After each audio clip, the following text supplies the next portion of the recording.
So the topic today is about narcissism and the Enneagram, and just looking at some of your comments in the chat to see your interest in the topic. And I see there Michelle working with sex addicts, and many of them have been diagnosed as narcissists. Curious about the topic, Fran, as I feel I have not had experience with any narcissists. Currently in the thick of reading Facing the Dragon, Confronting Personal and Spiritual Grandiosity by Robert Moore, and grappling with the inner and outer nature of this thing. That's very interesting. The intrapsychic dynamics are really fascinating, and I'll mention some names of people that you can look up, some of the top experts in the world. Very relevant topics, so much out there. Would like to understand narcissism in more depth, and also how to assist people on the receiving end of narcissism. So it sounds like Krista there as a coach and a facilitator. That's great. And curious about anything Enneagram, and would love to learn more about narcissism, as I've had many clients with narcissistic bosses. I think any of us who are coaches have had this. And done the mopping up of the trail of blood that narcissistic leaders leave in their wake.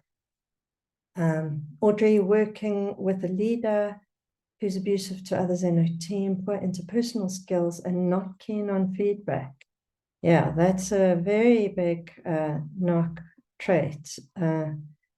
One psychologist that I worked with said that narcissists are like vampires archetypally, and that's why we have fairy tales about vampires, because vampires can't stand the light of day and have no reflection in the mirror.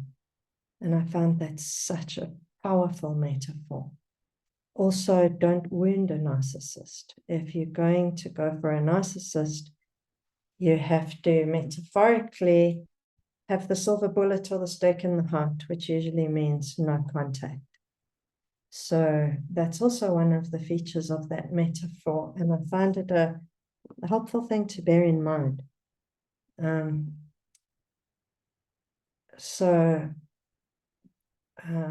Deep dive process I'm going to facilitate for her and her team.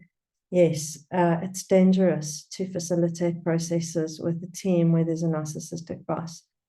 Nolita and I have had some experience of that, Knowles, where the team is terrified of their Enneagram style, even, as well as their weak spots being exposed in front of their narcissistic boss, because that information gets weaponized for the worst purposes. I want to have some suggestions, Irene says, for how to support a friend who's divorcing a narc. Sam Vaknin and Richard Brannon. I'm going to put those in straight away so I don't forget. Sam Vaknin and Richard Brannon. How to leave a narcissist, and healing codependency is a huge one. Because if you've been with the narc, it's very, very important to get to the stage of realizing that you weren't a passive victim, but you actually hunted them down because of your own trauma, wounding, and trauma bonds.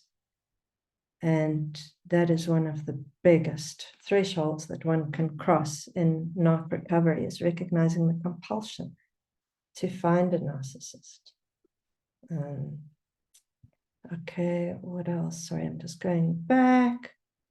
Divorcing the narc. First community practice, I had experience of a narcissistic boss, deep interest in it since then. How best to deal with them? If possible, no contact, short answer. If you have to co-parent with them, see Richard Brannon. Love to bust the myth that narcissism is untreatable. Yes, NICAM. Brilliant resources in NICAM on treating narcissism. I'll touch on that. Very wonderful. It's actually unshaming. You know, even though narcissism has got such harmful behavioral features and can really break people, it is treatable. Unless it's from a physiological, like brain damage or stuff. Okay, I worked for an S68 narcissist, but was able to leave relatively unscathed. Brilliant. I'd love to hear about that, Anna, because that means you had some resources and some kind of inoculation that equipped you with some grounding of truth that made you gaslight proof. Narcissistic boss, when she saw her profile, she thought, okay. Yeah, refused the team to go through the Enneagram workshop, God forbid, the light of day, right? The dark mirror of the Enneagram, don't want to face it. Sam Vaknin, yes, he is a narcissist, and he is absolutely brilliant on understanding the intrapsychic dynamics of narcissism. So what's actually going on inside the narcissistic psychic structure that creates those dynamics, especially in relationship. So yeah, brilliant. Curious about the relationship between narcissism and psychopathy. Not going to look at that today, and I also don't know very much about that, to be honest. I've never really studied psychopathy, and I'm not going to make any political comments about that. Okay, let me put up some slides about today, but I'm very grateful for those points. Okay, and please remind me if I forget, because sometimes I get carried away. Okay, so first of all, trying to understand what narcissism is, differentiating between clinical narcissism and Enneagram everyday narcissism, establishing the link between everyday narcissism and childhood small t trauma, and developing compassion for the way in which adverse childhood experiences, abuse and neglect, which are types of adverse childhood experience, create the Enneatype narcissistic defenses. So this is even in, non-clinical narcissism. And discussing our own types, ego idealizations as part of that, because within these 27 subtypes, what's really going on there, and if you read this book that we just read as part of Jill's amazing book club, Keys to the Enneagram, Almaas, what it basically talks about is an idealized self-image. And that is basically at the heart of narcissism, is that we are trying to get people to believe our fake ego. And we idealize our fake ego, and that's part of our defensive strategy. So the essence of narcissism is a split between the true self and this fake ego kind of billboard, which is idealized, grandiose, can be deflated as well, but we're still trying to attract attention to the billboard because we don't feel that we have something real inside us. The Enneagram's all about becoming real and realizing that we are real and coming to trust our realness and allowing ourselves to be touched by life in our true hearts, in our souls.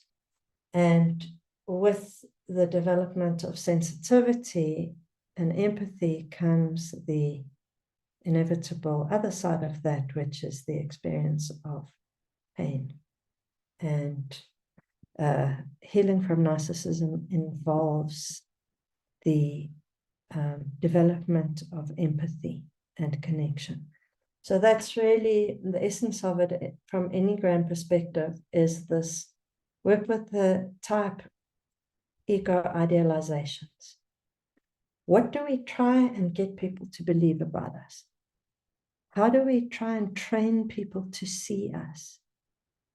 And that's what we mean by narcissistic supply, is how do I extract energy from you, whether it's admiration or support or care or whatever it is, even isolation, cutting off your needs. How do I extract psychic energy from you in order to support my self-image? And for me, that's become the real essence of my understanding of narcissism.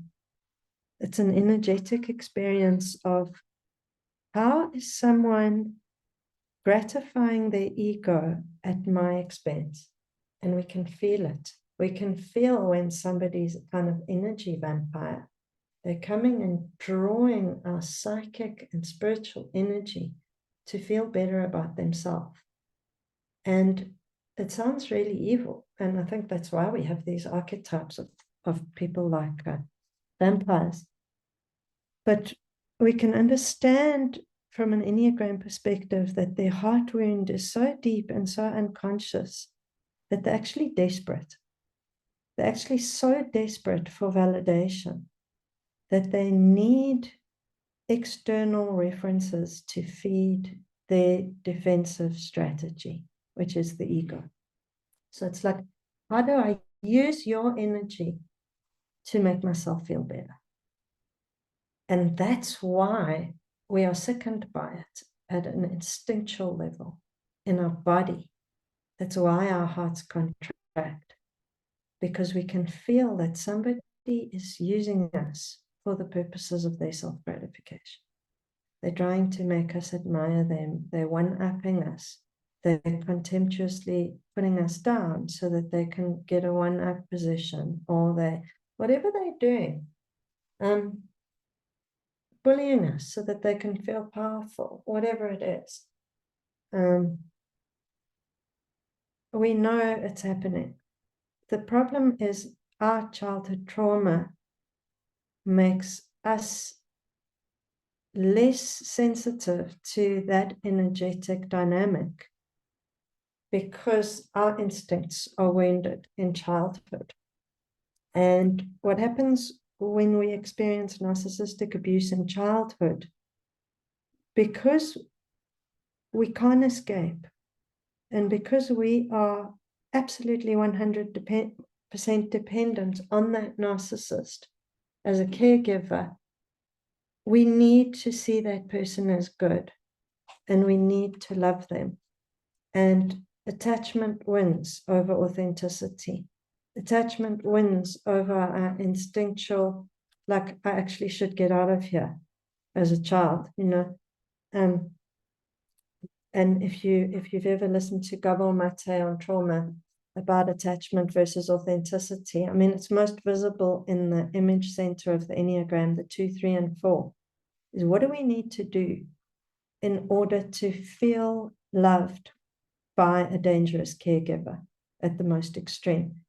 At the other less extreme side is, how do we feel loved by someone who doesn't allow us to have needs, or who doesn't acknowledge us in any way unless we perform, or who doesn't really see that we exist unless we try and attract attention and make ourselves special. You can hear I'm talking about 2, 3, and 4 as image strategies of how do I get rid of who I am in order to elicit some love, some connection, some positive regard. So that's seeking attachment at the expense of the true self. That's what happens when we grow up with a narcissist. So what happens in those situations is that we have to numb our instinctual intelligence. We have to cut off our true self. We have to amputate parts of ourself, and those are the parts of ourself that are able to recognize this narcissistic abuse for what it is. Because we have to love someone who's either neglecting or abusing us, even if it's small t, micro. So we learn to think of that as normal, that neglect, that abuse, that lack of acknowledgement. And that's what leads us to reenact our trauma and find narcissists, because it's like, oh, I know how to have a relationship with this kind of person. I know how to earn worth. I know how to caretake somebody. I know how to deal with invisibility in a relationship. I know how to slave in a relationship for positive regard. So this is, the receiving end of narcissism as a child causes these instinctual wounds which make us be drawn to narcissists, actually. So this first recognition in ourselves of, how am I doing this to myself if I'm getting into a relationship like this, and that threshold from thinking, oh dear, I'm a victim of baddie, and projecting everything onto that person and demonizing them, to actually seeing it's my wounding that led me to somebody very wounded. So that, I think, for me, has just been an incredibly helpful insight, and that comes from Richard Brannan's work. Just brilliant. He snaps you out of that victim mindset that perpetuates suffering for a very long time, you know, and you don't actually heal from narcissism if you don't heal codependency. So I hope that's helpful for some of you, and it will be especially helpful for people that are divorcing, living with, co-parenting with narcissist, and also for coaches. Like if your client is going on about, I'm an empath, and this person's a narcissist, I'm an empath. Not really. You know, if it's your spouse, or, you know, you're much more likely to be codependent because you stay in, and that's where the healing starts. Okay, from an Enneagram perspective, just this. OCV is a thing that one of my students came up with, and some of you know it.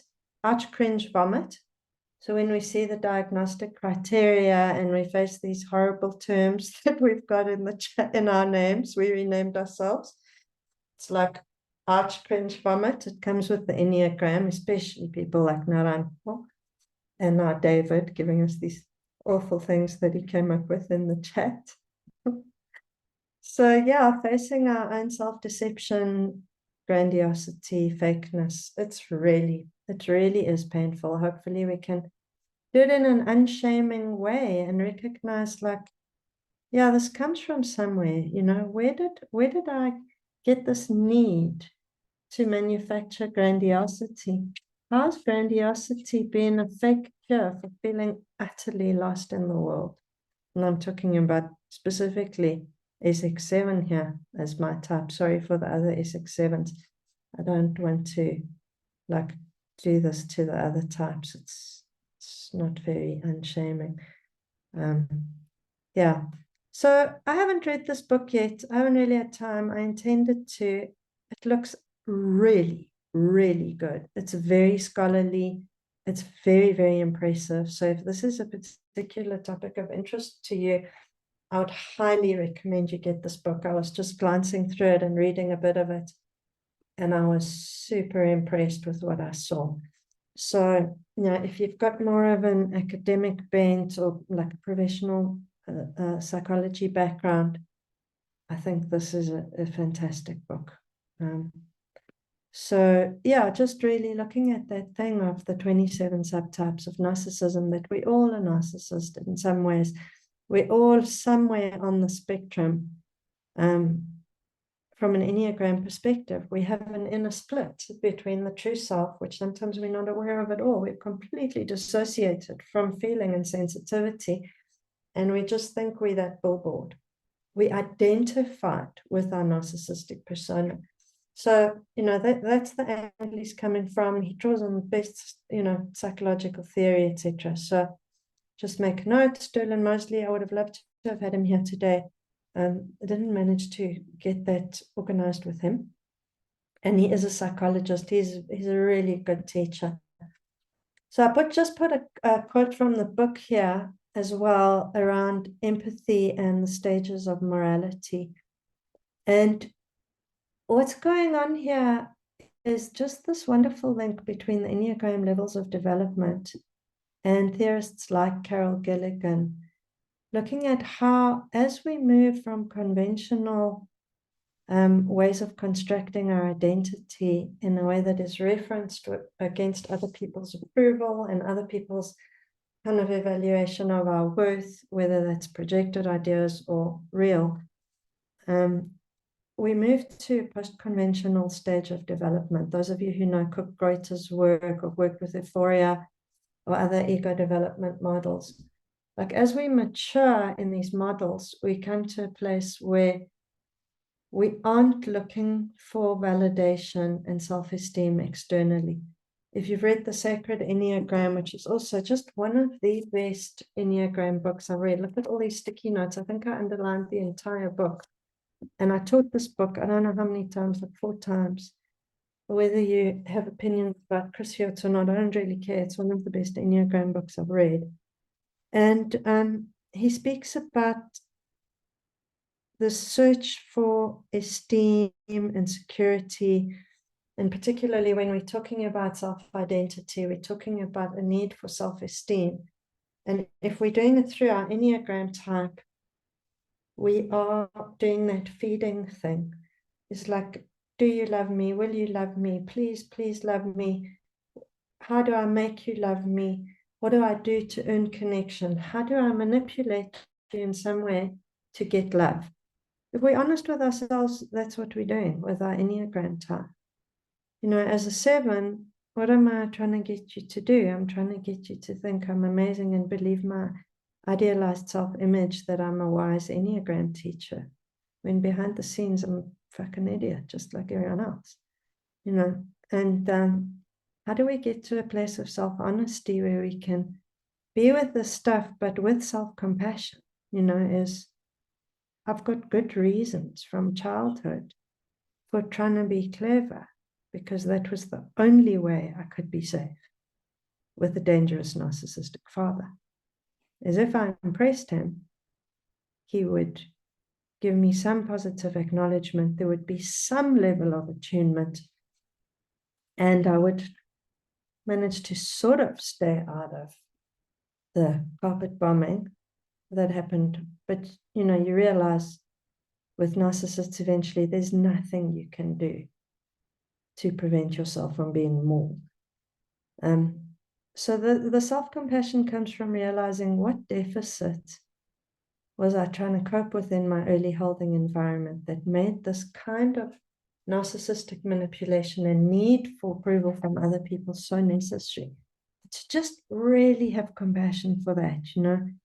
Even when our clients are trying to manipulate them to manipulate us to see them in a certain way, and we can feel it, like we feel their narcissistic defenses, like they're trying to prove to us that they're amazing. To just really, really have compassion and not try and bring them down or cut them down or try and break through those defenses, but rather to appreciate this person needed to be like this for very good reason, because of their early holding environment. They had to have this fake ego because they felt so unloved, so unseen, so unsafe, so neglected, abused, whatever it is. And you don't know which person is sitting in front of you. Some people that I've worked with have had like 8 ACEs. Look up adverse childhood experiences and see, you know, what you're dealing with there.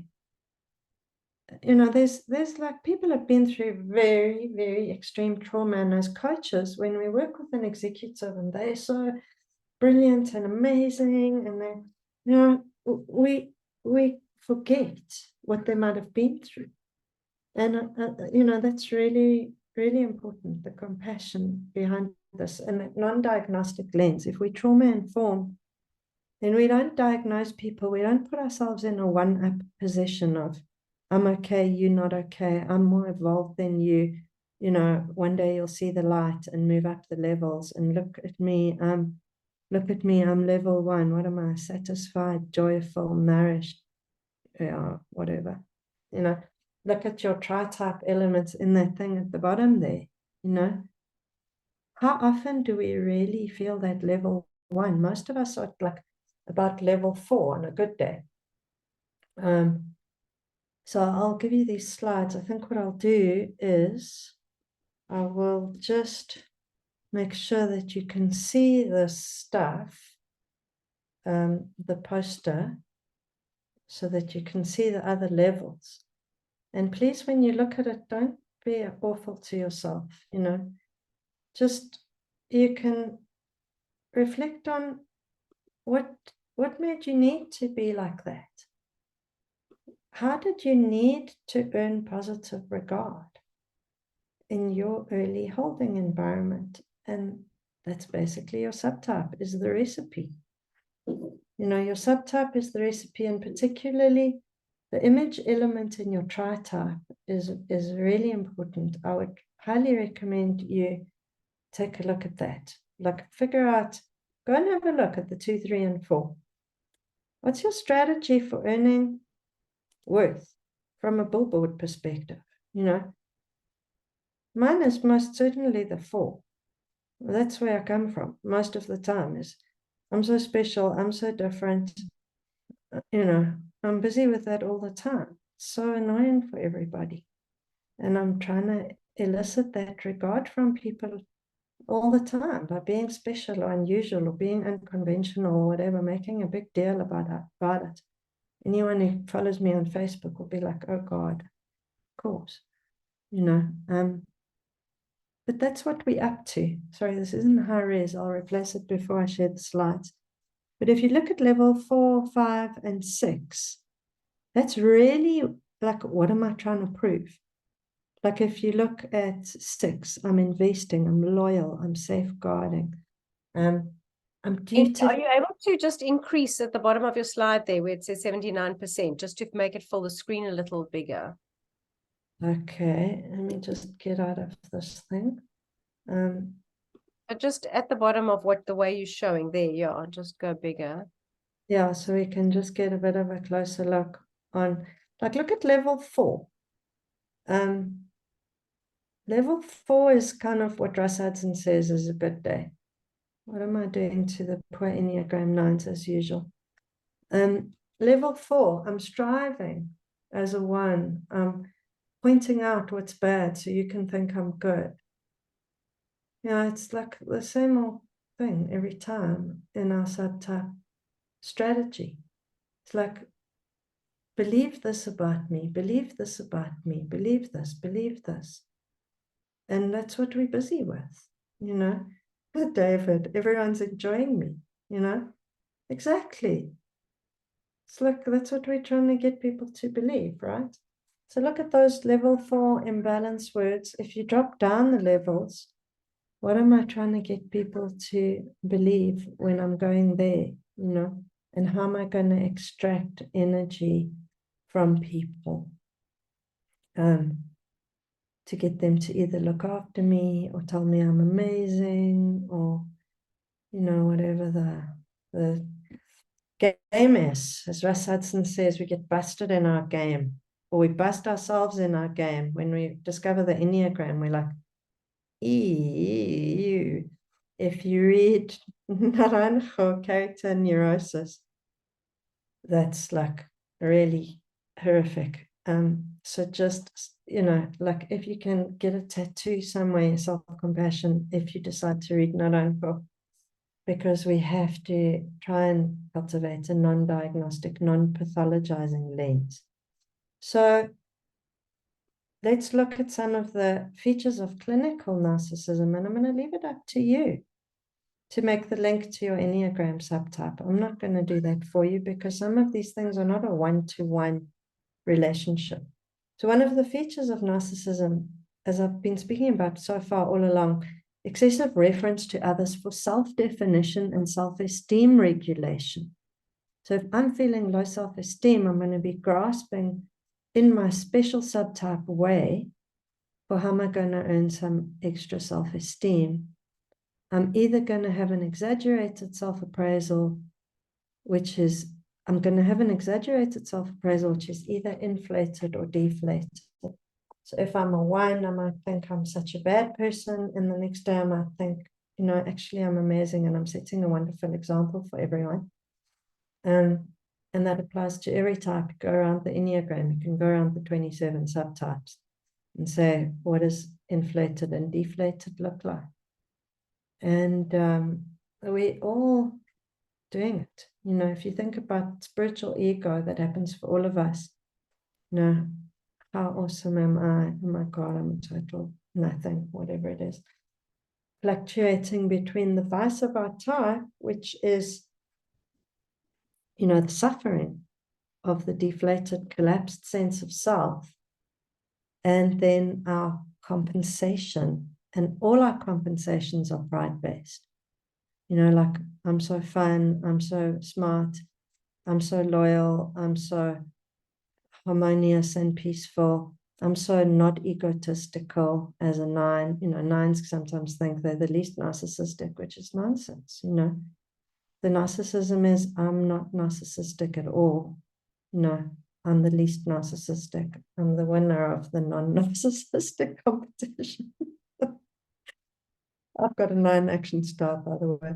So, yeah, sorry. Sorry, 9s.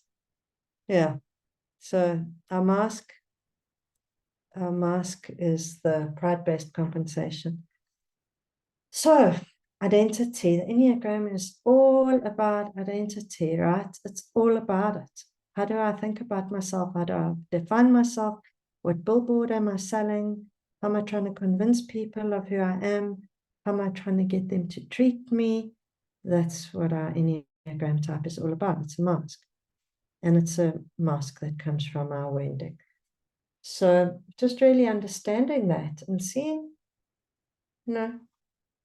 we've all got features of this. So even though this is a list of clinical features, we can see, it's true. At some level, it can be mild and sometimes, or it can be every minute of every day that we consumed with trying to get people to validate our idea of ourselves. And it's really, if you extend compassion around the heart wound, we can really see the pain behind it and try and see that child in our coaching work and in our relationships. Obviously, if you're in an intimate relationship with someone and you're getting the kind of white phosphorus, napalm, carpet bombing stuff that narcs get up to, or the covert narcissism of like thinking, am I the crazy one around here? What the hell is real? Dealing with that is a serious kind of chronic trauma of having the truth violated, which is the only thing we really have ultimately. So obviously it's much more difficult to be compassionate when you are struggling for your own psychological survival. But yeah, maybe when we zoom out, when we have managed to leave, then the forgiveness and compassion is part of the healing process. So, okay, so identity is a big deal. All of us are busy with it, and we're busy with it in our type way, our subtype way, our tri-type image style way. Our instinct way is one of the things that's driving, and like, oh my God, I've got to meet this instinct, And did I put the poster in? I put this poster thing in so you can see what problem are we trying to solve at an instinctual level. We're trying to survive in these different zones in the instincts. What have I done? And let's just see what I did here. Obviously that's not supposed to be happening. Anyway, so we're trying to survive at an instinctual level. Our personality is basically an instinct management tool. If you look at John Lakovich's framing of ego, which I really think is the best and most powerful way of understanding our ego. Our ego is managing our instincts and trying to meet our instinctual needs, which are very hungry for social belonging, security, and attracting. If you're sexual, you're like, I need people to experience that charge with me. I'm going to seduce them into having the thing. Yeah, so that's what's happening there. And then when we look at the next one, self-direction and agency. If you look at the action center, this is more relevant to there, it's like, how is my self-direction and my goals and what I'm trying to do and what I'm trying to get done in the world with my action center? I'm trying to, a lot of it is about getting approval from others, or also ego validation. You can see there what's going on, like how much are any of us aware of our own motivations at a deep level? That's one of the ways in which the Enneagram shocks us to our core. It's like, oh my God, I didn't even realize why I was doing that. I thought I was having fun. meantime. And so the self-direction within our type, but also in our action gut center, I'm not necessarily just trying to get approval from others, but we're trying to gain power. And we're trying to prove ourselves often, So I'm not saying this just applies to our gut center fix. There are also 27 versions of this, where our agenda is defined by how am I going to get approval? Like if you think about, say, social 2, what are social 2s up to in order to gain approval? Just one example. All of us are doing it in our own little special way. And can I ask a quick question? Sure. You've spoken a lot about, yes, we all have a style in all the centers and the need for approval or validation or positive regard. And you've spoken about the need for power, which is more what 8, 9s, and 1s in the action body center are looking for. You haven't spoken about the 5, 6, or 7's need for safety and security and certainty. Yeah. I mean, that's also very much part of it is, where am I? If I've got an identity that other people believe, then I'm going to feel like something is fixed, something is safe. So a billboard is much safer than being out in the wild with people where I might have to feel stuff and I might be subject to actual fluctuations in reality. And that makes me very vulnerable. I've got to have an identity that's pretty reality proof. And that means that I can't feel my true feelings. No, I can't. I've got to use this whole construction in my head to make myself feel safe. So, I mean, if you look at 5s, they've kind of gone into schizoid fantasy world where they don't care about other people's needs and feelings at their worst. It's like, I'm going to make myself safe by making you believe that I don't need people and I'm so clever. And I'm going to come with little put-downs and contemptuous remarks to make you feel inferior. And I've got this aloof image, and I'm just going to drive you away because believe this about me makes me feel safe. That's what makes me feel safe. So if you look at the fear of overwhelm is part of it for all of us, I think, fear of overwhelm or abandonment. Yeah, abandonment and feeling lost and unloved, and basically in the head center, I think it boils down to no one is looking after me. I'm unsafe. No one is looking after me. No one cares. So for the 5, it's like no one cares about my feelings at all or my needs. The 6 is like, I'm not safe at all here. There's no one protecting me. There's no trustworthy guidance here. These caregivers are freaking dangerous, especially the authority figure. And then the 7 is like, I'm lost. I don't have a freaking clue where I am. There's no holding here. There's no attunement. And no one cares about my survival, So the head center is deploying some kind of idealized self-image to prevent themselves from feeling those feelings. And basically, the narcissistic split is an inner defense mechanism to stop us from feeling what we feel as part of our center. So in the heart center, it's the worthlessness. And in the head center, it's the complete lack of safety. And in the gut center, it's the vulnerability of the world being a really difficult place, and that we are subject to a violation of our autonomy, our human dignity, forms of injustice, forms of repression of our life force. So does that kind of make sense? But generically, it's what fake self-image do I tell myself and train other people to believe in order to feel worthwhile, safe, or powerful. And when we look at that, it gives us keys, to understanding our wounding and what our heart wounds are and what healing is going to look like. And healing basically is connection with our true self, with our heart, with our capacity for feeling, with our desire and need for connection and belonging. And when we start acknowledging that, it's very painful. There's a recognition grief of, oh my God, I've never felt safe.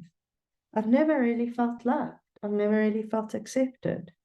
I've never really felt like I can do things in the world with a sense of power or self-efficacy, a genuine, deep power and right action.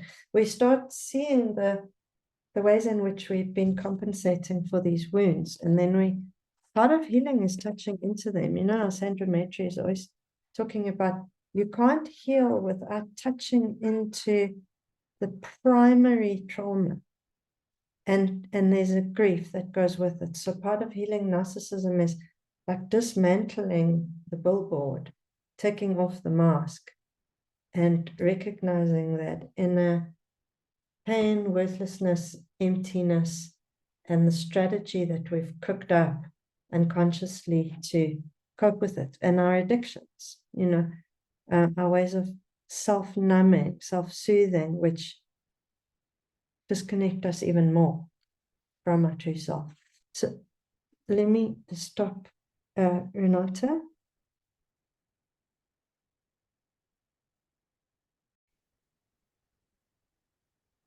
Yeah, so yeah, tell me what you're thinking. I think we probably experience, you know, for some narcissists, it seems that power is more the thing. And perhaps they are the 8, 9s and 1s, you know, where it's, I need to have power over everybody and everything all the time. And so the narcissism takes on, and I'm talking about, you know, the classic pathological narcissism, you know, where it's a power and a control thing. That's certainly what I've experienced. And for others, the narcissism takes on the 2, 3, and 4. You know, give me positive regard, I will outshine and look so amazing and just worship me, you know. And for others, it might be, I don't know what it would be in terms of the 5, 6, and 7 in the thinking center, but you know, maybe look how clever I am, or how much I can escape or outthink you. Form of narcissism. I'm not, you know, I'm not more glamorous, but I'm more clever or something, you know. Or it's believe this wonderful, beautiful, amazing thing. It's clever, it's loyal, it's so much fun, because I don't want you to see my feelings. So, you know, you can just look at what's true. You know, the head center is a lot about what can you trust. And so, like trying to train people to trust something that's fake. And not knowing oneself that it's fake. Or chronically not trusting others. I'm just looking at what gets exaggerated in the pathological forms of narcissism. We accept that our Enneagram types are describing, you know, a form of narcissism, but in the extreme, we see these glamour plays or power plays, or I don't know what it is in the head center, the intellectual plays or safety plays. It's like, I'm going to get you to be safe, and I'm going to manipulate you to not question me, to not see through me. I'm going to do what I need to do to manipulate you to believe this. And I'm going to use these clever mental tricks on you to stay away from my heart. I think that's what's going on. Are you seeing the slide now? Because when you are. Yeah. Okay, I'm not seeing it, but looking at the lowest level of health there, the level 9, which is, you know, big time pathology. I think there we can see the extremes of how we act out our strategies for security or esteem or whatever it is. But obviously those are never going to work. They're going to cause the exact opposite. So where were we now? Self-direction. Let's look at this one. Empathy. I think that's one of the features that most of us know about in narcissistic relationships and encounters is like this person has no empathy. They have no real empathy. And don't think that twos are exempt from this. You know, people pick up on the transactional nature of twos' empathy. They really do. That's why twos have so many relationship problems. I'm sorry to say, but if you have two coaching clients, they're only going to be speaking about relationships and how bad these other people are and why did that relationship break down? They didn't appreciate me. You know, it's very, very, very painful to recognize the pride in that and know that it's actually very self-focused, very self-oriented. Like that person didn't love me, that person didn't appreciate me. It's horrible. Sorry, guys, but this applies to all forms of narcissism, is that it's about us. I want you to make me feel nice. That's narcissism. You're going to make me feel nice. I'm going to get that out of you. I'm going to find a way of extracting that supply from you. That's narcissism. I'm going to do a trick on you so that you give me my little hit of, now I feel okay. It's in every time. So compassion for that, you know. Compassion and empathy for that is like this person is trying to get me to love them. And I see the 3-year-old or the 2-year-old that's trying to do that. And it's pretty heartbreaking. And I can't do it. It's like your little baby you is not my problem, spiritually speaking. Not my job to baby you and look after you in your spiritual journey. That's a mistake we really make if we're codependent. We see this beautiful person inside, behind all this whatever circus is going on at the ego level, and we think, oh, I see your beautiful heart and soul, and I'm going to help you get in touch with that. Guess what? That's codependency. That's what we get trained to do if we've got narcissistic parents. Because to live in a household with a narcissist, we have to learn to do that.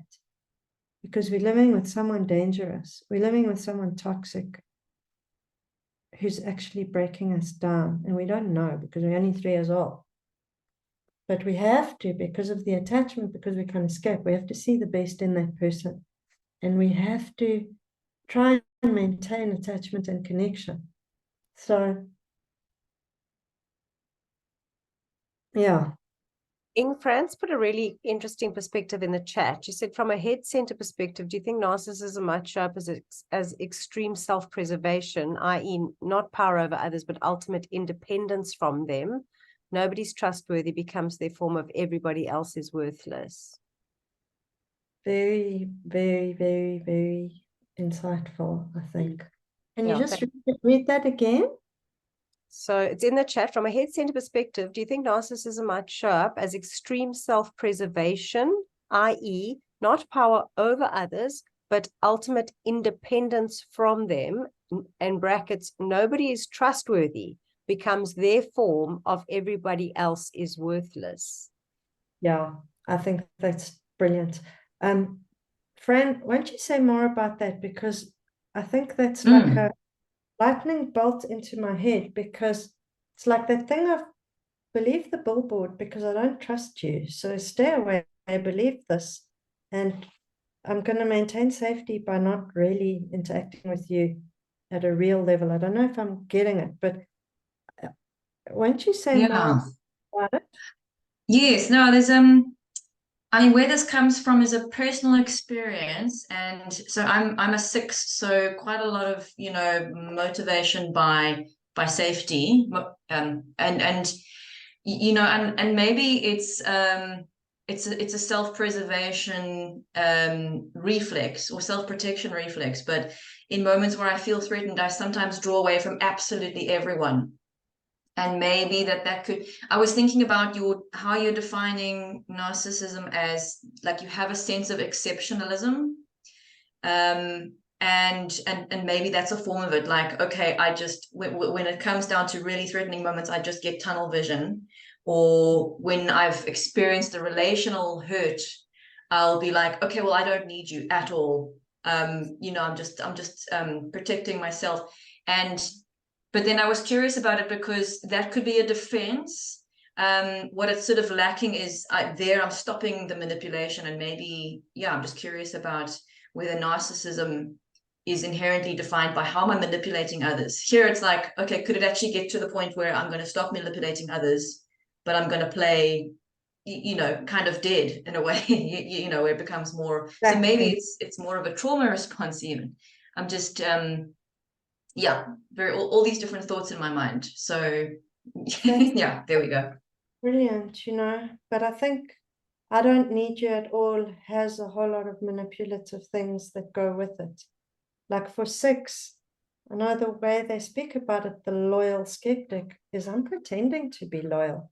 Meantime, I think you're a freaking demon. But Yeah. I'm tricking you to think I'm loyal so that you don't get me. And I'm pretending to offer you my throat, but I'm actually not even really here. And I'm going to stab you in the back and undermine your sources of support as the leaden rule. You know, is that's the success strategy is, and I'm going to triangulate in order to do that. And so there's a whole lot of manipulation going on, but internally there's almost like the decision has been made that I don't need you at all. So that would be the first version of the manipulation. For 7, it's like I'm going to extract my pleasure from you with my gluttony, and it's going to be whatever form of pleasure it is. Like I'm going to make you feel amazing so that we have fun together and you think I'm amazing. And then I'm like 7, I'm going to get bored with you at some point and I'm going to discard you. Like once I've stopped idealizing you and thinking you look God incarnate, it's like, ugh, you're just a normal person with ugly toenails. And, you know, then you discard it. That's 7, you know. Yeah. 5's same, you know. I'm manipulating you into needing nothing from me. Do not need anything from me. I'm going to train you to need nothing. And they do it brilliantly. You will be sitting outside their little cave waiting for crumbs. You will be slaving for crumbs of affection. And you will feel, you know, like the desert heart of 5. It's incredibly painful because they won't let you in. And God help you if you show any rejection as a rejection type. If a 5 picks up the slightest whiff of rejection, the shutters come down. That cave is sealed, and you're going to have to slave to prove that you love them. It's not fun. You know, with any of these types, you're going to get hurt by other people's narcissism. You're going to get hurt by someone's extraction of your spiritual energy to make them feel good, because it's at your expense. So it's only when we're in our virtue, in our true self, when we are coping with our own distress, that we're not extracting our security, self-esteem, or power from other people. So it's like if I'm in holy origin, and I know that my self-worth comes from God alone and my groundedness in the ground of being, and I'm looking after that stabbed heart, and I'm looking after my need to be seen. Like I have a sense of I'm seen by the universe, I'm seen by God, I'm intrinsically worthwhile. I don't need any validation. I don't need people to understand me. I don't need to draw them into my cesspool of self-analysis. Fuck these poor people. The letters I write them about my intrapsychic drama with my 4 feeling style. Poor people. You know, it's like, see me, love me, see me, love me, see me, love me in this way. No, only in this way. You've got to understand this about me. The whole world depends on you understanding my pain. You know, I'm trying to manipulate this poor, average, just normal human being is trying to live their life to make me feel special. It's hectic what we do to get our needs met, you know, and we all got our game going on, you know. The 7, I'm gonna feed on your life force. You've got this fizz about you. There's something so exciting about you. Why? Because you're a human being. What could be more wonderful in this world than a human being? Best supply possible. I mean, a retriever loves you, but if you can get a human to love you and to idealize you, ugh, you know, that's hectic. That's proper vampire, you know. So that's the 7 version of narcissism. My 7s have got a reputation for narcissism in the Enneagram. 3 and 7 are, you know, what Naranka talks about as narcissists is, how sneaky am I at getting you to give me that supply? How good am I at deceiving you into getting the supply that I want?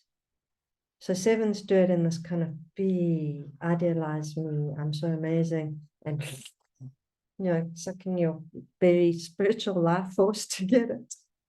And 3s are up to their own little game about it, you know. It's like, I'm so amazing, I'm the best, I'm successful, I'm sexy, I'm such a good leader. No, you know, the whole 3 shizzle, as Sam calls it. But every single type is up to something. We're all up to something. That's what the Enneagram is saying. So yeah, a bit of a digression, but Fran, let's loop back to you, because it was you that sparked off my TED talk. No, that's great. Yeah, thank you for bringing me back to the very relevant thing for 6, that there is manipulation in, I will make you believe that I'm loyal, because I think the one thing you offered is that the strategy might be, I will make you safe. Maybe that was talking about 5. It doesn't really matter, but that whole, that, you know, I think that my most important versions of grounding is, you know, all my relationships have to be okay. All my relationships have to be okay. And then to be able to see that underneath all that is this potential that I still have to hang on to the belief that, I might ultimately be betrayed by everything and everyone. So that whole, you know, I always have to have that little fail safe of, but I don't need anyone, or just the whole tunnel vision thing. Yes. So I think it's just a further point of exploration and reflection for me, like, what is the manipulation there? And that's the OCV moment. Yeah, big time. And that's what with my 6 wing, what I've seen in the trauma, like I need to find safety, is what am I going to do to do it? I'm going to ingratiate myself. I'm going to flatter you. I'm going to give my power to you, and the idealization that you're going to experience of, wow, you know, you're so powerful. And then the fawning, like if you're angry with me, fawn, I'm going to make tea for you, I'm going to tell you how lovely you are, and how, you know, there's a whole manipulation strategy there to make ourselves safe. Yeah. And we've got a dangerous authority figure, an authority wound, which is the 6th wound, is, you know, when you encounter some kind of authority structure or person, then you reenact your manipulative strategy that you learned that was successful. Like, be sweet, be a good girl, you know, do the 6 things, you know, to be lovely and warm. Yeah. I find, I also just find it interesting to consider that whole trifix, like bouncing around the trifix is like, what do you do to earn it, or what do you do to manipulate it? Just for me personally, it's like, I might be doing a 6 thing, I might be doing a 9 thing, which is, let me be the peacemaker. And then sometimes I might do the 4 thing, which is, I've got to be special. I've got to be all coquettish and amazing and creative, and all of it. So I suppose the understanding in what way we are narcissists is basically like, in what way are we using any of those things to manipulate others, or what do we have to have people believe about us? Yeah, and it gets worse Yeah. and better. We've got a broad repertoire here. Is we've got our wings, we've got our lines, we've got the tri-type, the lines from every tri-type element. We've got the whole Enneagram. We've got 27 ways of kind of convincing people that we're something to stay, you know, secure or unhurt or whatever it is. Yeah, but thank you. That was a very, very helpful line of inquiry. And just the core thing for me of the awareness that I don't need you at all is manipulative. We're going to make ourselves safe. And how? By not really being in the relationship, but making you think I am. I mean, the number of times I've done that in the past is like, and that was a huge shock. I actually had a dream about it, and it was like, is I've convinced you that you love, but I'm not even really there because of mistrust. Like, I don't want to get hurt. So, I mean, the way that people get hurt by that is quite scary. That's when Oranyo's words echo in my head, you know, from a Sufi perspective, is the appropriate relationship to the vice is horror. And I sometimes feel that, you know, even with my non-diagnostic lens, from a spiritual perspective, is the temptation of the nafs in Sufism, the temptation of this hungry element in our psyche that is so exploitative. It is at someone else's spiritual expense. And when we see that, it's like, oh my God. Okay, this might be my line to one of, let me just rather, you know, flagellate myself for eternity. Tom Condon points that out in the 7 ego structure is, you know, you're such a bad person. You're just such a bad person. But anyway, should we have a little break, Renata? What are you? Yes, let's have a quick 8-minute break. Good one. Enough See time you then. to make a cuppa. Yeah. Cool. Pause the recordings. You know, if I'm in equanimity, if I'm in authenticity, if I'm in humility in the heart center, that literally describes when I'm centered in my inner axis, I'm feeling grounded in the ground of being. I can experience my inner true identity without trying to get you to validate something fake. And what does that mean? Like if you look at the 3 as the heart of the heart center, genuine, ideal, esteemed because of what they are contributing from their inner being, affecting.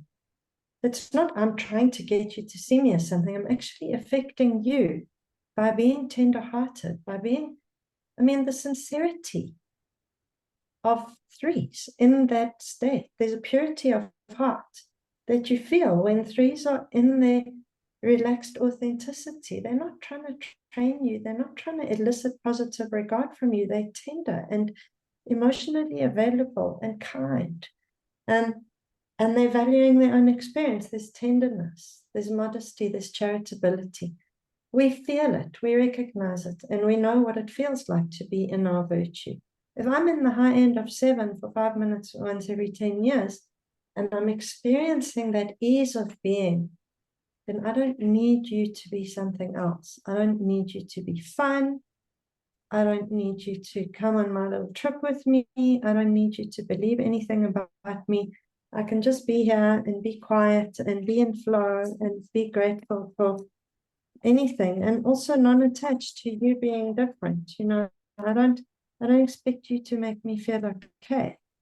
It's like you just you do you. And that's the non-attachment that happens at 5, you know, is I don't need you to make me feel better. You be yourself, and I'm going to try and love you. That's what I'm busy with. You know, Thich Nhat Hanh says when we're in our home, in our true self, then our concern becomes, what do I offer here? What am I offering to others? What am I offering from my heart? And that means I'm offering love, I'm offering acceptance, I'm offering you compassion and validation, I'm offering you complete non-judgment of your ego strategy, And I'm caring for the alleviation of your human suffering. That's a different thing. That's not narcissistic. That's genuine care and love and tenderheartedness. And that's what every single religion is trying to point us towards. Is like Sufism is the purification of the heart, where we are a channel of love in the world because we're not driven by ego needs. And then in Christianity, we know, it's about love. It's about care. It's all the, what do they call the fruits of the spirit? Such beautiful things. None of those are egotistical. And if you look at any of them, Kabbalah, Judaism, the point of the heart, the balance of compassion and mercy, and how our heart becomes something that connects the divine and the manifest. There's nothing in there about trying to earn positive regard from other people. Those are more the shells around the heart that stop us from feeling and loving other people. So there is such a thing as not narcissism. And the Enneagram describes it in the higher levels of path. So yes. What I'm hearing is at the lower levels, the more guarded the ego is, the vice, the passion or vice and fixation are describing the form of 9 different types of narcissism, because there's an element of self-interest and superiority in and manipulation in each of the passion or vices. So, for the one, I'm perfect, I'm right, I know better, I'm the holder of the way it should be. And for the 2, I'm the one that supplies the love in the world. Everybody needs me and depends on me. Yeah. So, and the 3, I can deceive you and I'm so amazing and successful. So each of the passions is the form, and we're just framing it in a way for people to see that it is narcissistic. The self-interest and the manipulation is the billboard, is the selling of this is what I'll have, what I want to believe about myself, and I'll make sure that I manipulate you into you believing it. And that's narcissism, and it's the attachment to that image, and the defending of it shows up as the harmful narcissistic behavior. Yes, exactly. And what you're saying is we can have such deep compassion because these are just misguided strategies that we think we need to be in control and to be safe and to get positive regard. So it's not a criticism. We're not even saying narcissism is bad in this case. It's just the Enneagram's helping us see our self-interest, our manipulation, and the ways in which we see ourselves as being superior. I'm the one that keeps us safe as the 6. I see the risk and you all don't. You put us in danger, whatever it is. Yes, and these are the faults in your thinking as a 6. You believe that, but this is how it breaks. This is what's wrong with that thinking. 6s intellectually, they have a tendency to break things. Like if someone's got like the Enneagram, you introduce the Enneagram to a 6, they immediately try and find where it breaks, because that's the best way of finding out whether you can trust it or not. And the superiority sometimes shows up. I hear from 6s where they say, I knew I couldn't trust you to do that properly. I've got a client who he pulls his trousers out the cupboard and thinks about the person that's supposed to iron them and thinks, like, I knew you wouldn't iron them properly. Like I knew that you can't be, I know that people can't be trusted. I'm the superior one. Yes, exactly. I recognize that with my 6 wing as well. It's like in advance stuff. What's yeah. So we've got a question from Krista about you said you can heal, a narc can heal by breaking down the mantle, and how do we break down the mantle? And Don's saying, I wonder if small n narcissism and big N narcissism is a helpful distinction. And I think, thanks, Don. I think the big N is the pathological, and we're talking about level probably 7, 8, and 9 at extreme. And then small n is what we can all own, and I think that's the gift of the Enneagram, is we get to not judge other people. We have to own what we see in others. And so if you have the ability to say that other person is a narcissist, you have to own that trait. If you spot it, you got it.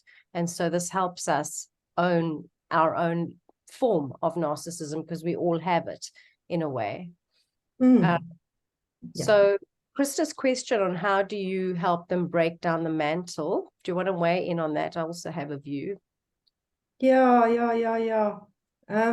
Let me go there, because we've spoken a lot, and these things you can just read. It's like attention seeking, grandiosity, kind of impaired ability to connect with people. And why? Because a billboard can't really connect with a human being at the level of the heart. So that's pretty obvious.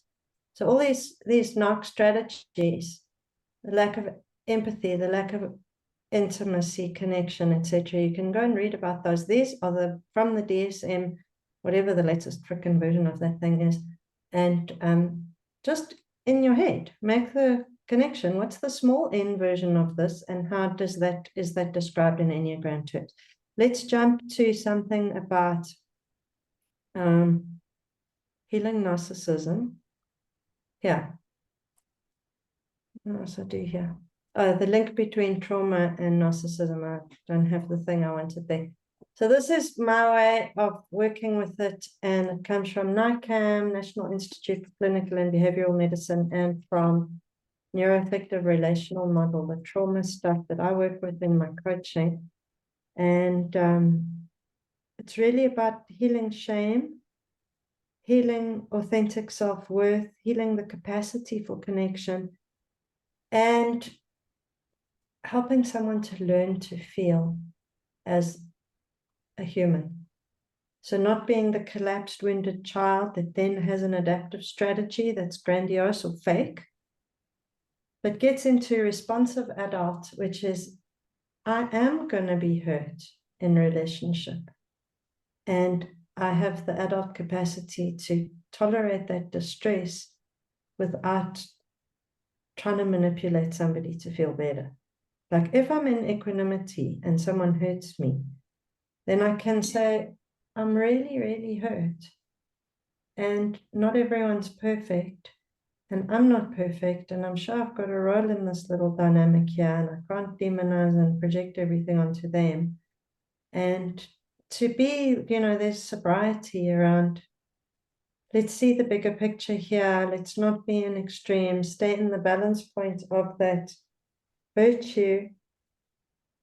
And from the holy idea perspective, appreciating there's learning here, and I'm growing, and life is touching me, and it's hard, but it's beautiful. So that's the more adult responsive experience. I mean, Renata's polarity work is absolutely freaking brilliant on this. The fake ego is, I love this picture because she's wearing big shoes and she's wearing an adult outfit and carrying a briefcase, and that's her defense against the emotional weather of life is, I'm so big, I'm so big, I'm so big. And that's the ego.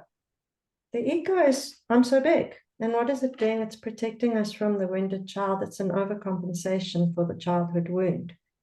So the healing becomes about the painful self-recognition of, oh my God, these shoes are like really fake. They're not really mine. And I'm dressing up as the, if I think about this, I worked in the bank for a long time, such a male-dominated environment. And before that, strategy consulting.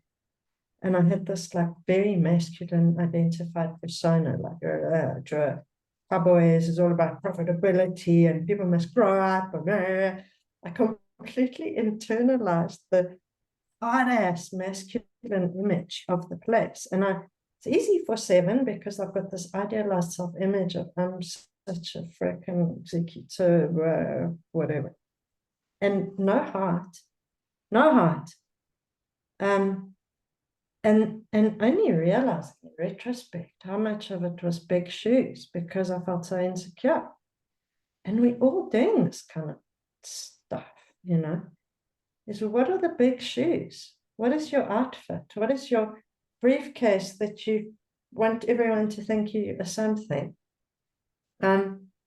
Maybe with the 2, it's not big shoes, it's a giant basket of loaves and fishes. And I'm just never going to run out. And you are going to think, I am the most generous and beautiful, radiant angel that you ever met. Whatever thing. the whole point here is, hopefully by now you've seen there are 27 versions of this. And when we discover our own, it's like, yeah, that's just my flavor of it. We're all up to it. We've all got some kind of big shoes that are a compensation for our childhood shame, our childhood pain, our fear, and just figuring out, what shoes am I wearing? What mask am I wearing? And what is the cost of that mask? Because the cost is genuine human connection. The ability to grow by having life touch our heart in sometimes frickin' painful ways. So when we work with our clients to help them develop the capacity to feel the pain of life and to feel the suffering of the heart wound, to dip into the suffering of the heart wound and recognize, oh my God, this is what I'm trying to protect myself against. And if I can develop distress tolerance for this pain, then I don't need to do my ego strategy as much. So this is the whole thing behind this whole 5D story that I'm training coaches to do, is how do you help a client to build the stress tolerance of this childhood heart wound so that they don't have to overcompensate with the fake adults, but actually they can integrate that suffering, they can grow up, they can integrate all these parts, they can recognize, oh my God, I've got this like real bully asshole part that jumps in when I feel threatened. And hey, that inner part, like in IFS, tell me, what's your job, bully asshole? Tell me, what are you protecting me from? What are you worried would happen if you didn't do that job? You know, like this big protective part. When we work in IFS, parts work in hypnotherapy, NLP, whatever, we look at these parts with deep self-compassion. We understand that they're good. They have a good intention. They're protective, but they kind of overdo their job, and there's a cost. So that's the way of healing, is to establish a relationship with these parts, feel the compassion for the part, the compassion for the wound in ourselves, the exiled parts of ourselves, which are these wounded children that the protectors are trying to block us from feeling. And I'm going on a bit of an IFS thing here, but this is the healing. The healing is, oh my God, the protective bully is protecting a 3-year-old who experienced terrible violent abuse, and there's a grief. There's a recognition grief and thinking, oh my God, this asshole bully has been running the show for so long at such a high cost, overdoing its job in trying to protect that part, that wounded child, and reckoning with that cost, and then saying, okay, what do I need to do for me to reparent that child, for me to hold the wound, for me to hold the pain, so that that protective part is no longer needed. I can repurpose it. It can choose another job. So if that hard-ass, like cowboy banking persona, like masculine identified, we interview that part, like, what are you doing? No, I'm protecting you from, being unsafe. So, when I integrate the insecurity and I face that and I realize this is a 3-year-old who's scared of, that masculine world, then the part can see, okay, I'm looking after that child now. I'm doing my job. The 3-year-old doesn't have to do my job, and the fake adult doesn't have to do my job. I'm the adult. I'm the one who can do the job. I've got the umbrella, I've got the degree, I've got the experience, I've got the relationship. Me, I'm going to do the job. That protective cowboy part, what is that part now? Maybe that's the one that can do analysis of net present value or something. I'm not going to build a whole identity out of the fact that I can do a freaking pivot table. I don't have to be that person, that hard-ass person. I can be a human who actually don't really like doing that kind of analysis, but if I have to, I'm not gonna try and make out I'm super awesome, because I've got that fake adults thing. So I hope that's trying to, that's starting to become a bit clearer. The healing is, I can tolerate the distress underneath my type strategy. I can see the motivation for self-protection, and underneath the vice is the heart wound. We tolerate the heart wound, the ego structure and the protective parts become less necessary, the fake protective parts. So that's where we're going. And if you explore your subtype, let's just go to the closest, like the 9. People think there's no narcissism in 9. Maybe the comfort-seeking part that's so easygoing, that convinces everyone they're so kind and easygoing. Wow, I love being around you. You make me feel at ease. The person's not being authentic. They're falsely accommodating you. They're freaking enraged. The rage is building up. In 7 years' time, they're going to, nuke you. It's all going on. If the 9 actually is able to get in touch with the grief, the shattered heart, the part of themselves that had to not exist because they weren't allowed to exist. The stories I hear of 9 childhoods are so hectic. Like one person told me that she didn't want her hair cut. She had beautiful long hair. She loved her hair. And one day her mother took her to the hairdresser and had her hair cut off against her will. Can you imagine that? That's so hardcore. That's such a violation of a person's autonomy. That happened to me, Ingrid, when I was 6. Oh my God. It happened to me twice as well. Do you have a 9 action style? Got a line to 9 and Gail is a 9. Are you, Gail? Sorry? Gail's a 9.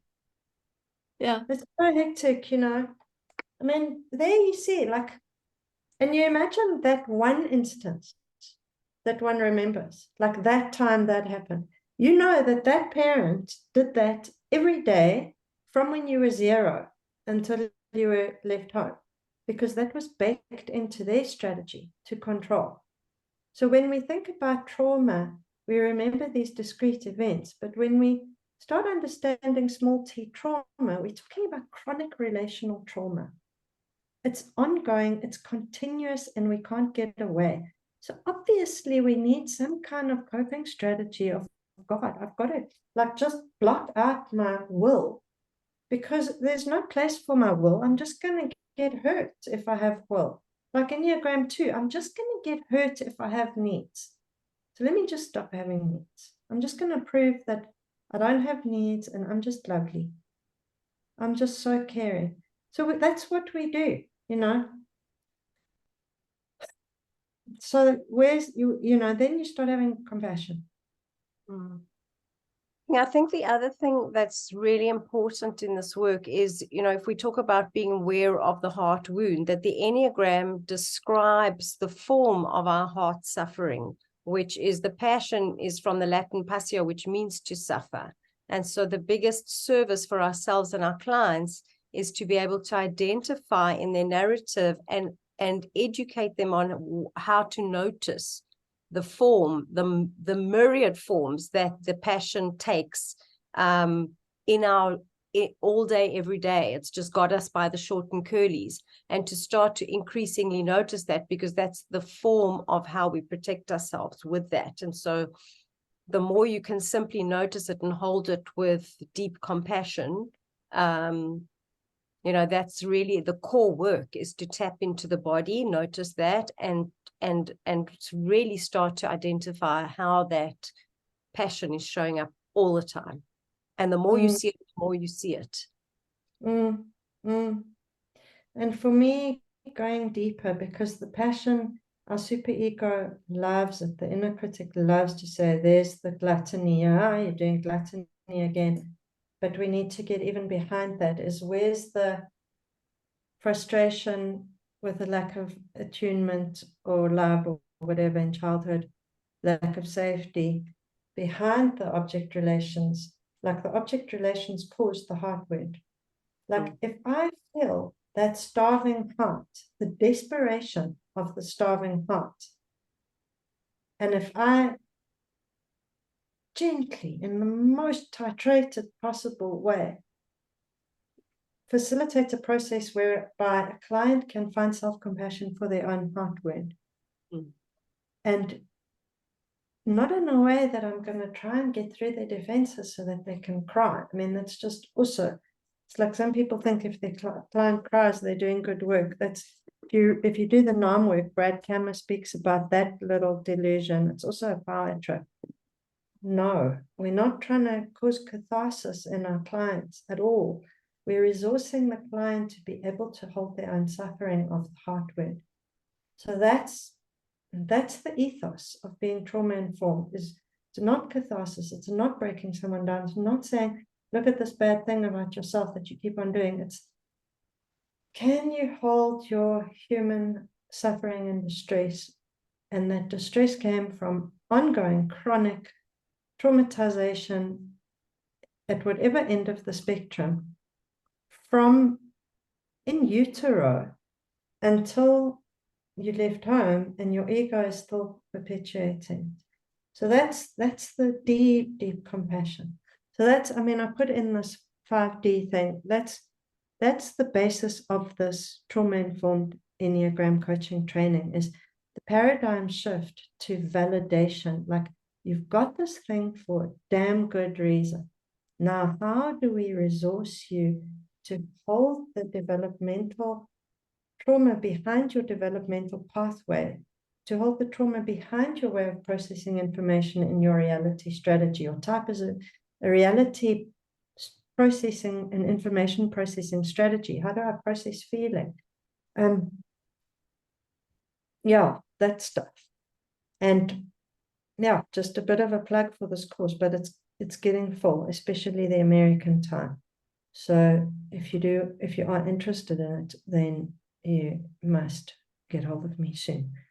So yes, that is, I think, where I want to end. And if anybody wants to check out a bit, I can stay for a little bit, like I always like to get questions, or if there's anything that's like not landing.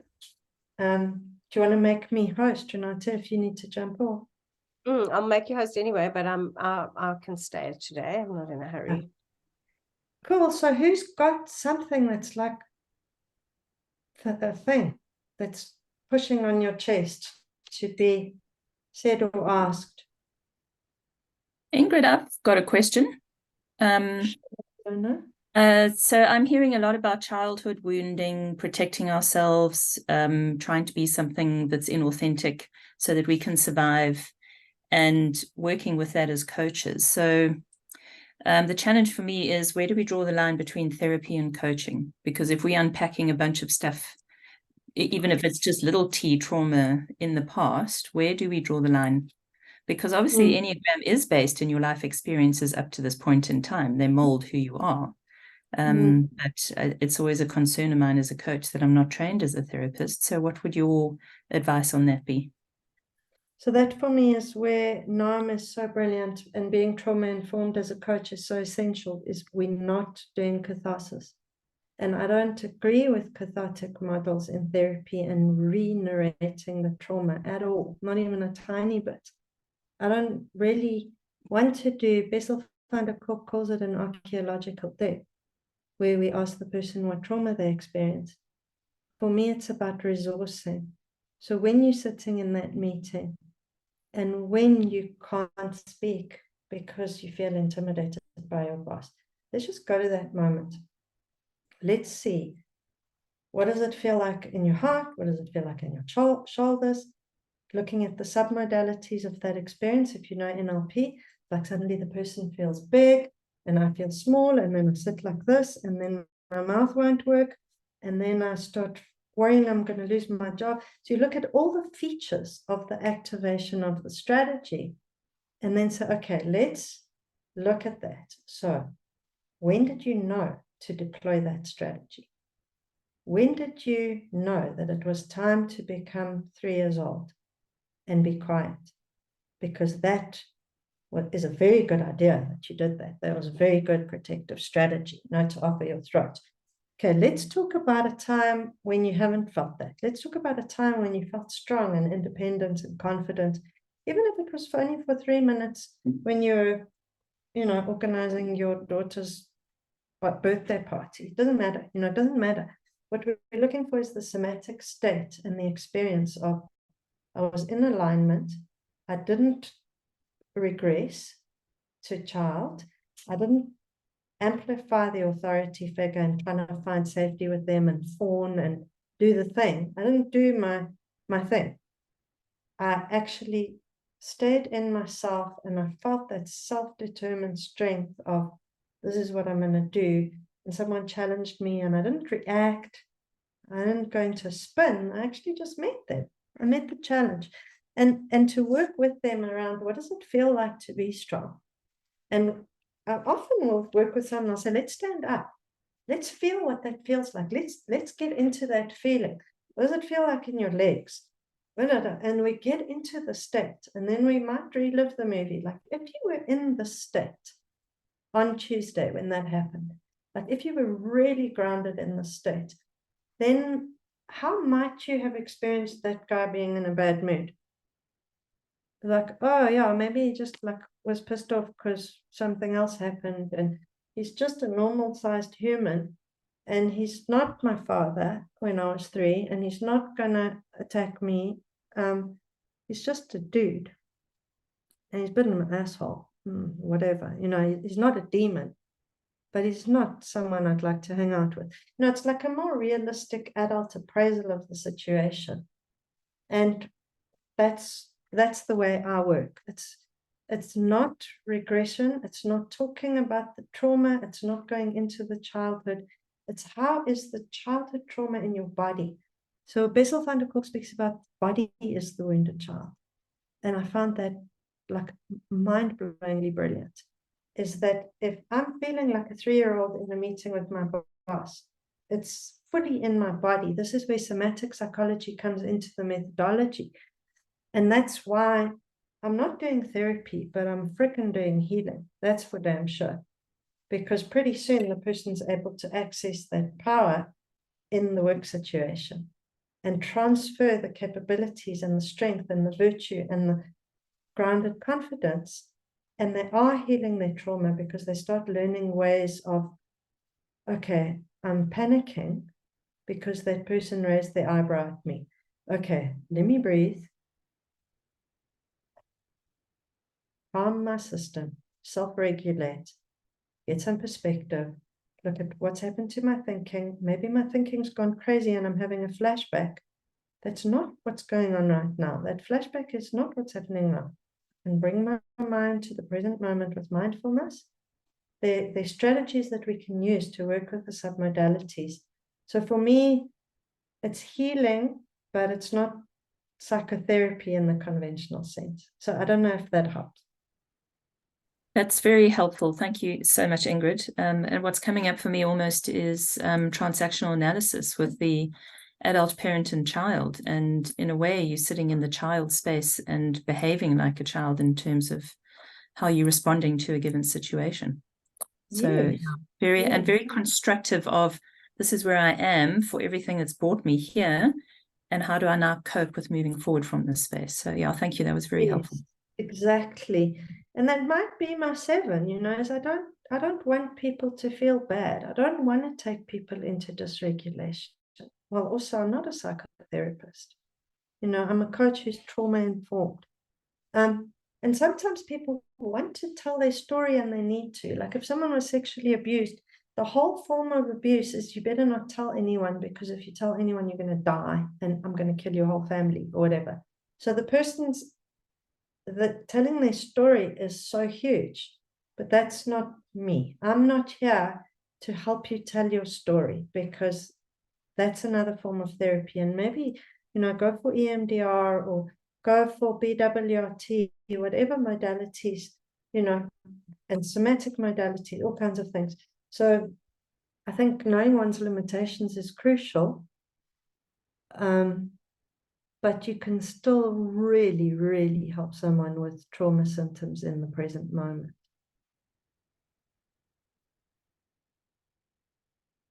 Audrey.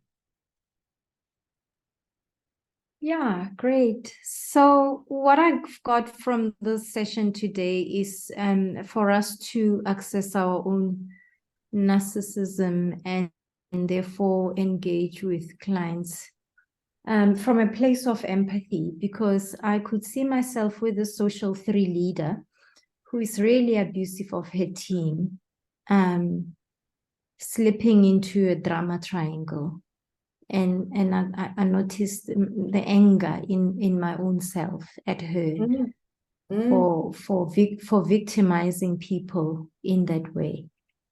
At the same time, I've been busy with some interviews from with the team ahead of this deep dive workshop, and there's some really damning feedback about her from her team. And I'm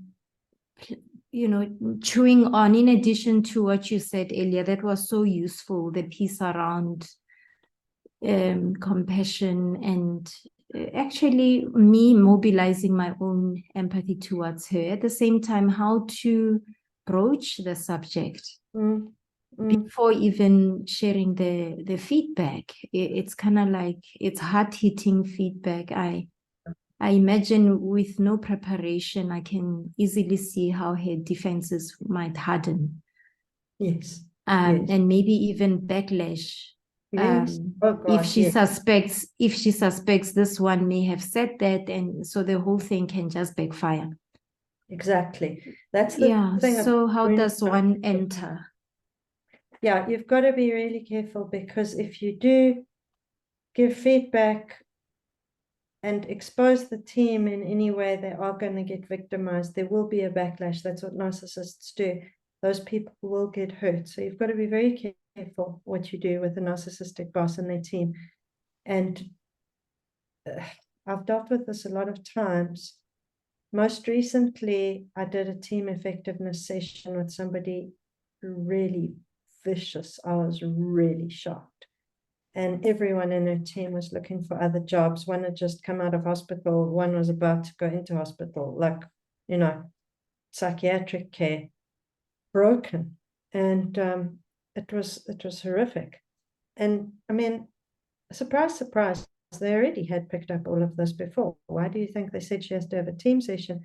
Because they thought, yeah, there are issues there. And generally, people in the relational ecosystem are aware. They've witnessed it. A person can't mask all the time and for everyone.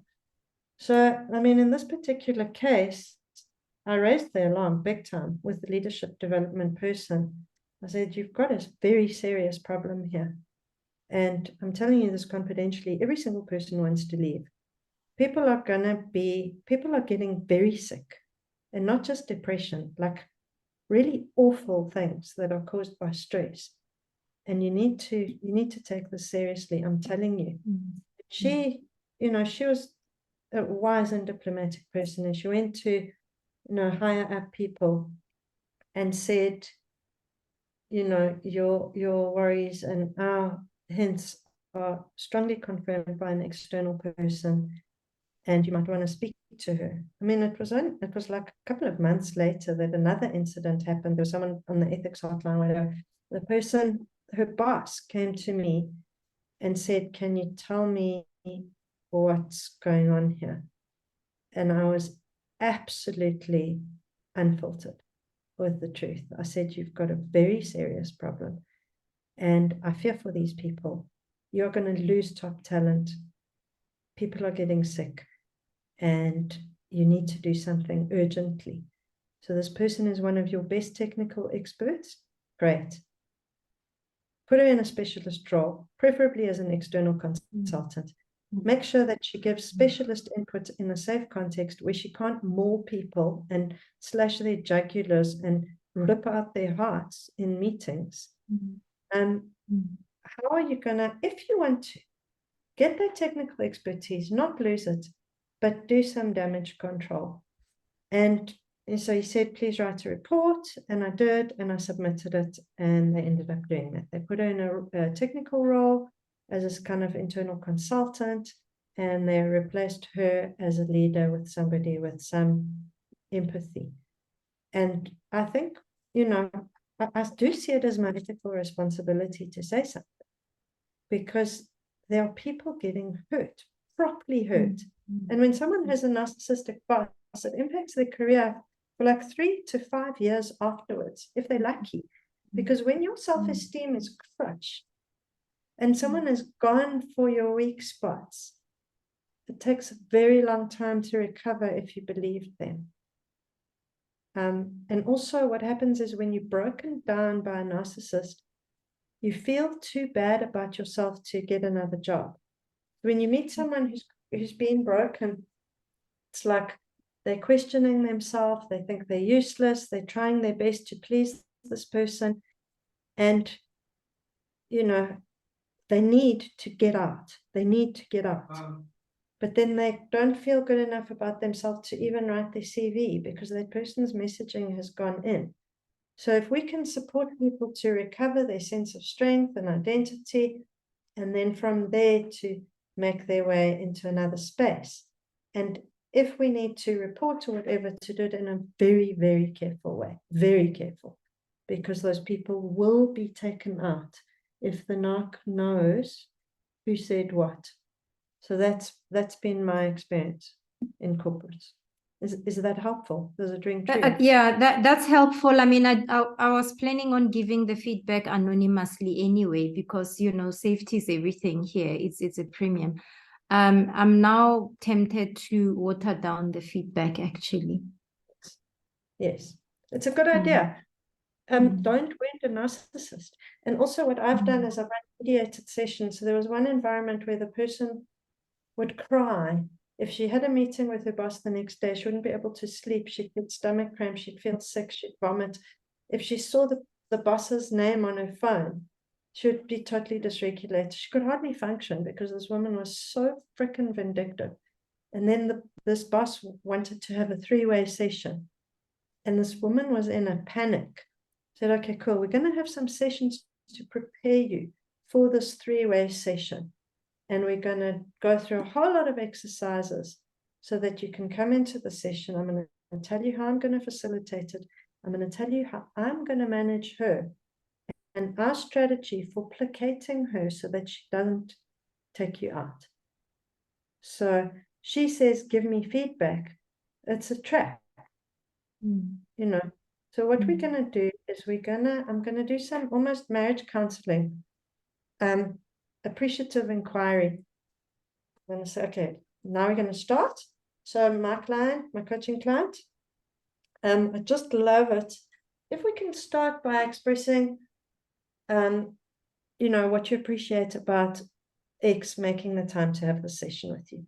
Now, I appreciate it. I know how busy you are. Okay, cool. The narc starts feeling, okay, their ego is a bit fed. They're not going to attack. And then, okay, now we're going to give feedback. So I'm going to start with my client. Client, can you please give your boss feedback on the things that you really appreciate about her as a boss? No, she's got technical genius. She's, I've had so many learning opportunities by observing her. Stroking the narc's ego. There's nothing wrong with that because they can't take feedback. They will not look in the mirror. So what's the point of trying to get them to look in the mirror? You're going to get hurt. So you just play along with their billboard because they will defend that thing at all costs. And then you say, what could you do more of? And the client says, I would love it if, you could give me a little bit more exposure. That was something you did that I really loved, where you sent me to that meeting. So you do speak the truth at all times. You find the things that person's doing well. You say, yes, it was so cool when I got that opportunity to go on that program. And I really appreciate it. It would be great if I could have some more learning opportunities. So you're not trying to hold up a mirror to someone who doesn't have a reflection. They're a vampire. They don't see anything in the mirror. So what's the point? You're going to get hurt. So that's my strategy. I facilitate a whole session. The narc comes out feeling like I'm actually not such a bad person. Well, they didn't think that in the first place. They think, wow, I'm a great boss, and this person really likes me, even though they've been like acting weird or whatever, they haven't got empathy for what's been going on. They don't take accountability. But they're like, wow, this person actually likes me and appreciates me as boss, and they're saying good things about me. Cool. And maybe they're going to be a little bit nicer the next day. And then the client, in the meantime, is plotting their escape. That's the plan. That's the strategy. Help your client to get away for their own freaking sanity and soul and spiritual well-being and self-esteem. That is the strategy. That's it. That's all I can say. Thank you. Thank you. Very useful. Gail put her hand up, but I just want to quickly say, because I said Don could put his advert in the chat. Don, our community member, Don Shazer, is an accredited facilitator of the Artist's Way, and his course is highly recommended. I've done it twice, and his website for more information is also in the chat. Cool. That book and that process is the best. I haven't done Don's one, but I have done that thing and worked through it with Renata and Getty and Brian. Oh, we had the very best time. So yeah, highly recommend that process. I also want to put my course advert in here for the 5D, but do be aware. I'll attach it to the email with a recording anyway, so it'll go out. Yeah. Cool. Thanks. Yeah, that's right. I won't go digging around in Dropbox. Okay. Awesome. Cool. Okay, so anyone else want to check out? I need to go soon. Gail had her hand up. Yeah, So no, it just made me think about something that I'm going to do with very due caution after what you just said. I did a team group this week, and one of them, who I think falls a little bit in that category, said, oh, this is fantastic. I would like to do it with my team. They need it. So now I'm thinking maybe I need to do that with very due caution. Yes. And be more aware. Yes. I think it's Of a what's very shared. thing. Yeah. Very important. Do not make the fatal assumption of the fact that people are going to connect with from the heart and be vulnerable and share, and that's going to make the narcissist love everybody and create safety. It won't. If people are scared of their boss and they've been attacked, do not do anything that's going to expose them to further attack. I mean, I had that someone who was here a little bit earlier. We had a whole plan, and it was like, oh, we're going to be vulnerable, what. And in the debrief, I didn't debrief everyone, but the one I debriefed was like, yo, this is really freaking bad. I could hear from the story that I was dealing with a freaking snake. And when I got there on the morning to facilitate, people came to me. They were having tea, and they said, please, I beg you, don't tell her our types. They didn't even want to know the types. So the agenda for the day got trashed straight away. I saw what I was dealing with. And I said, okay, cool. What we're doing today is we're talking about archetypes and patterns and, the things we grapple with as human beings, like when we feel like we might not be liked, and that's all of us. So everyone's all the time. Blah, blah. It's like zero exposure. We did exercise around the strengths and the virtues and left it at that. So it was like, not really the Enneagram, but safety came first. Thank you. So getting an accurate assessment about how dangerous the boss is quite important, And there's psycho people in leadership roles. Every coach is like, what the hell is going on here? I can't believe that story. What? If you coach someone in a corporate, you've heard about one of these people. I've worked with those people and their direct reports. It's shocking. With impunity as well. They get away with it. Anyway. Yeah. Manya.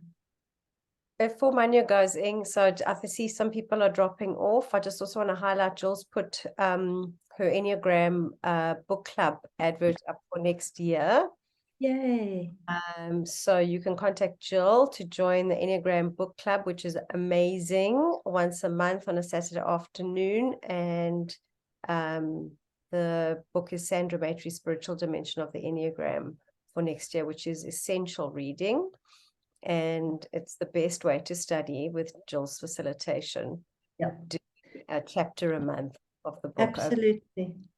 It's brilliant. If I only had one book about the Enneagram on a desert island, it would be that book. If I only had one facilitator and friend on a desert island, it would be Jill. And yeah, the beauty and the kindness and the mercy and the love in that space, the gracious tenderness is a joy. And yes, join us. It's so lovely. Yeah. And yeah, thank you. Jill, do you want to say anything about it? Not really. Just everyone's invited. There's no cost. My only request is commitment. So it's not the kind of book club where you come if you feel like it. I'm really looking for people that obviously life happens and that's understandable, but for earnest students, that would be my request. Yeah. Yes, and obviously the group grows together. You know, in Enneagram study, there's the bond and the relationships, and we create safety. So, you know, that's the commitment comes, it matters to other people. Thank you. I haven't been late like 8 times, sounding so virtuous. That was for me, that commitment things. Like, thanks, Jill. I just want to second that about Jill. I mean, about the group and the holding of the space. I've been to like a lot of them, most of them. I've just had to miss a couple here and there, and it is so safe, so beautifully held. Can't recommend it highly enough. And